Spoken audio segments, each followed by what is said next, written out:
I want to be a baseball player. I want to be a fireman so I can save people and put out fires. I want to be a teacher. I want to live a decent life. I don't want to live in poverty. I want to be a dietitian. I get $35 in food stamps, but I used to get 76, so they cut me right in half there.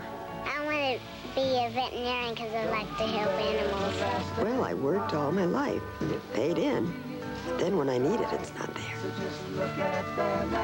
I'd rather be the underdog in a campaign about decency than to be ahead in a campaign only about self-interest. In the steel industry, in the industrial area in the United States, we're hurting. We've lost jobs, we've lost communities.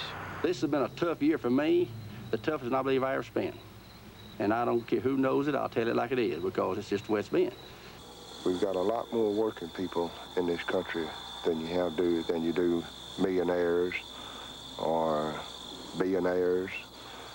And I think the Democratic Party and Mr. Mondale is a lot more concerned about these type of people, the working people. If Mondale does what he said he'd do for the farmer and small businessman, we need him bad. This is a fight about whether America is really back or can we do better. The government of the United States is not up for sale. It belongs to the people of this country, and we want it back.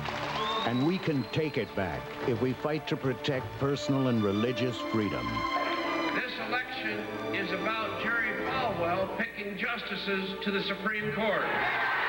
It's about a plan for steady economic growth, future jobs, and taxes that are fair. Last time, I will leave middle and moderate income Americans alone. They paid enough, and I'm going to ask the wealthy and the big corporations and the loophole users to join the rest of us. And it's about arms control in the nuclear age.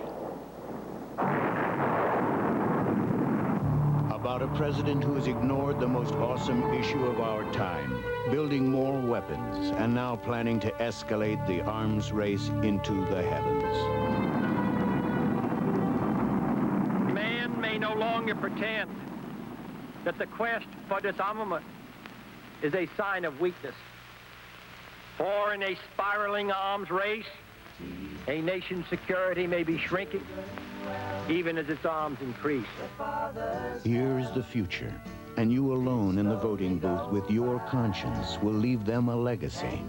Make it one of economic opportunity for all, of a Supreme Court free to judge for liberty, of an end to the arms race at last. The face of the future is in your hands. I want your generation and all generations in American history to get the very best. I want you to learn. I want you to challenge yourself. I want you to stretch that mind. I want you to think of new things and dream of new dreams. I want your life to be thrilling, and I want to help you. Mondale and the vice presidential candidate, Geraldine Ferraro. This election is not only about opening doors of opportunity. This election is about the future. Some say you can't win the presidency on the values of decency, fairness, and economic opportunity. But if one of us can't win on those values, then none of us can. For those values are America. Tuesday, your vote does matter for all of us. Do what's right. Mondale-Ferraro, they're fighting for our future.